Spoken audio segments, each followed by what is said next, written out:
Warahmatullahi wabarakatuh. Saya dari kelompok 1 ingin mempresentasikan materi kami tentang hakikat geografi ekonomi. Itu ruang lingkup geografi ekonomi, pendekatan geografi ekonomi, konsep-konsep geografi ekonomi. Nah, di sini saya akan membawakan tentang hakikat geografi ekonomi. Hakikat geografi ekonomi adalah mempelajari gejala di permukaan bumi secara keseluruhan dengan memperhatikan tiap-tiap gejala secara teliti. Kemudian ia merupakan bagian dari keseluruhan tadi. Dalam berhubungan interaksi atau integrasi ke ruangan, kemudian salah satu bentuk konkret dari kajian geografi adalah mempelajari kegiatan perekonomian, manusia saling membutuhkan dan berinteraksi. Tidak mungkin manusia hidup tanpa berhubungan dengan sekitarnya, karena kelangsungan hidup manusia memberikan usaha untuk memenuhi kebutuhan.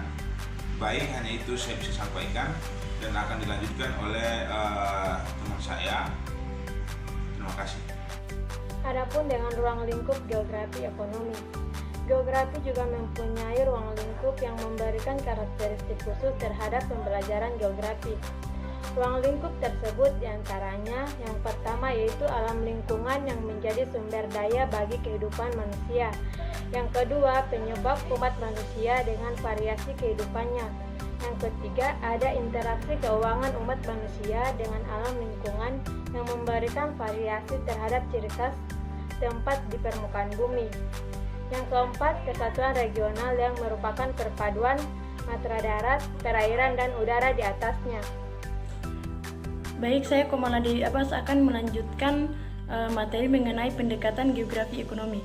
Dalam studi geografi ekonomi, pendekatan yang digunakan adalah pendekatan topik. Pendekatan topik yaitu mengkaji beberapa hal, diantaranya itu konsep persebaran, intensitas, dan interrelasi dan gejala serta sebab dari pokok yang berkembang. Pendekatan topik ini terdiri dari pendekatan komoditas dan aktivitas manusia. Pendekatan komoditas yaitu yang menitibaratkan pada kualitas komoditas. Dalam hal ini, hubungan komoditas dan kondisi geografi perlu diperhatikan dalam upaya peningkatan pendapatan. Yang kedua yaitu pendekatan aktivitas manusia, yaitu yang menitiberatkan pada perilaku ekonomi yang dilakukan oleh penduduk. Pengungkapan aktivitas ekonomi ini ditinjau dari persebaran, interrelasi, dan deskripsi dengan gejala lain yang memengaruhi aktivitas ekonomi.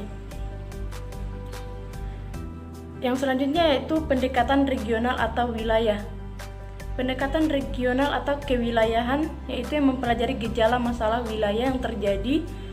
Fokus pendekatan kewilayahan dalam geografi ekonomi ini bukan menitiberatkan pada komoditas atau aktivitas manusianya, melainkan pada wilayah yang menjadi ruang atau wadahnya. Misalnya, mengungkapkan permasalahan kemiskinan di wilayah desa atau kota tertentu. Secara teoritis, kedua pendekatan ini memiliki hubungan satu sama lain dan saling melengkapi dalam menjelaskan fenomena ekonomi dalam sudut pandang keuangan. Yang selanjutnya yaitu konsep dalam geografi ekonomi. Menurut Sok menjelaskan ada 3 konsep dalam geografi ekonomi, yaitu ruang, tempat, dan skala.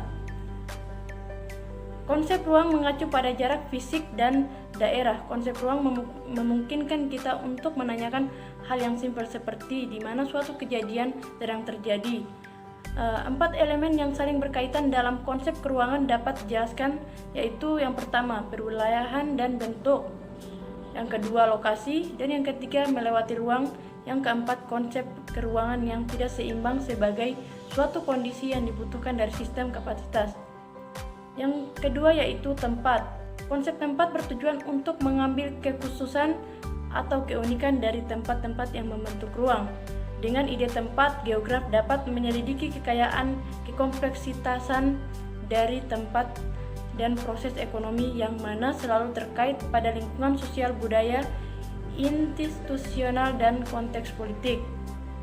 Yang ketiga yaitu skala. Konsep skala membantu kita untuk mengatur tempat-tempat melalui tipologi skala spasial. Skala spasial umumnya yang digunakan geografi ekonomi yaitu skala global, skala makro regional, skala nasional, skala lokal, dan tempat kehidupan. Baiklah, itulah pemaparan materi dari kami. Lebih dan kurangnya kami mohon maaf. Wassalamualaikum warahmatullahi wabarakatuh.